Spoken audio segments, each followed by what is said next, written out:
I used to read creepypasta fanfictions way before I read the individual story of the proxies. As someone not so into fanfiction, I indulged in creepypasta. What is creepypasta? Well, is it not creepypasta? Well, the kids nowadays have Ban's Garden. You remember something called creepypastas. You were there during that time. Yes, you were. Yes, you were. Don't you lie to me. Despite the silly name, it was a bunch of spooky stories that were meant to scare you but end up attracting a bunch of kids. And we were those kids. You would see videos about these all the time back then, and it was a healthy sign of the 2010s. The most famous creepypasta everyone knows is Slender Man. A faceless man in a suit that has tentacles coming out from his back. Kinky. And forces you to collect 8 pages of paper. It was a game back in the old days which I was too pussy to play, because it was scary. But oh how people loved faceless men in suits. The amount of attention Slender Man got was no joke. Fanfictions were everywhere on him, and he was the it boy of 2010s, until other creepypastas also came to existence. Get out, One Direction. It's time for Slender Man to hit that stage. Other than Slender Man, most famously there was Jeff the Killer. For me, he was a real hear me out kind of dude, because while he's drawn as a hot anime twink by thirsty girls, he was realistically supposed to look like this. Blech. Alright, to be fair, girlies loved him because of his sad, tragic story of getting bullied. They could feel pity towards him and go, it's not his fault, ooh.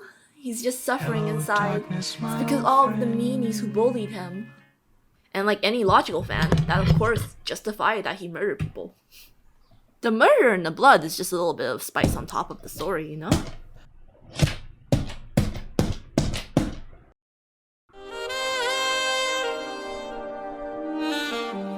With the amount of available fictional suitors out there, it was brain rot time. Fanfictions galore. So many creepypasta X your names out there.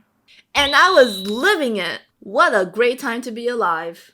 I read that shit for breakfast, lunch, and dinner. Gobble gobble Timmy. It's time to read some fanfiction about murderous psychopathic men who want to eat your kidneys.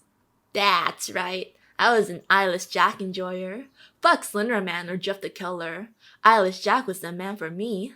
There's something charming about a man who doesn't show his face. It's the mystery. My bitch Eyeless Jack was also kind of fugly. I admit it, but not those drawings of him. I loved his anime Twinkified version. Erg. He eats your kidneys? I have 2, and only one needs to survive. Gotta do anything for the beloved. And man was going to school to become a doctor. As an Asian, that's hot. We love that med school diploma. Can't help our Asian biology. Okay, so to be real, I think I did not like Jeff the Killer and Slender Man because they're too popular. I thought Slender Man was too basic, and even back then, I loved twinks. Slender Man didn't really fit the bill of being a twink exactly.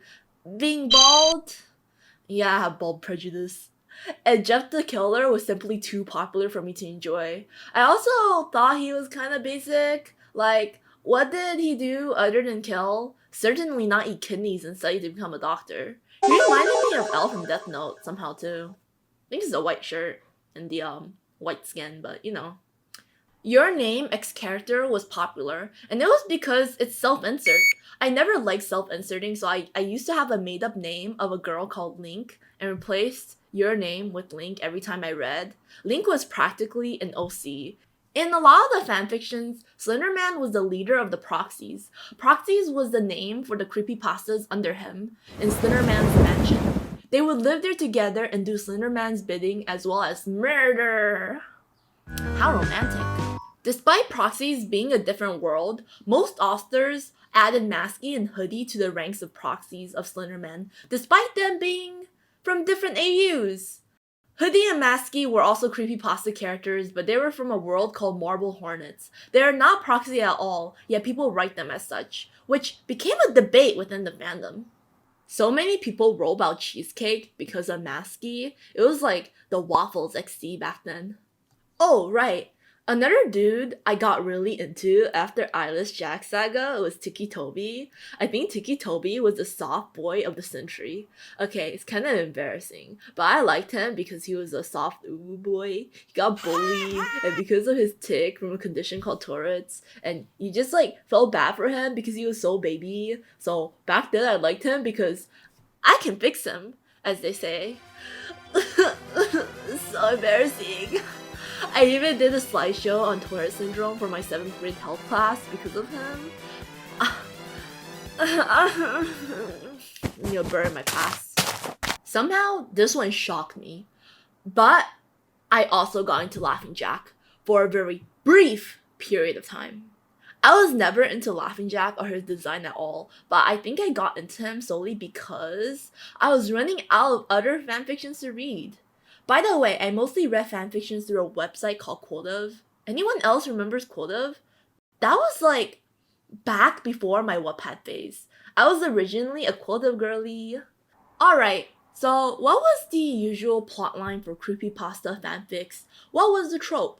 To be honest, these fanfictions did not follow a hard trope, but one that sometimes happened that I can think of is our protagonist lived in an abusive home. I was raised in a broken and abusive household. This chicken is cold! Before they were visited by a proxy who originally was going to murder them, but then changed their minds, bringing her back to Slendy's mansion, where she becomes friends with all the proxies and falls in love. She becomes a murderer too, of course, and one of Slenderman's proxies. She was the stereotypical different from the other girls trope, a tasty taste of cringe, a reminder of those good old days. You would catch so many girls posting things like this.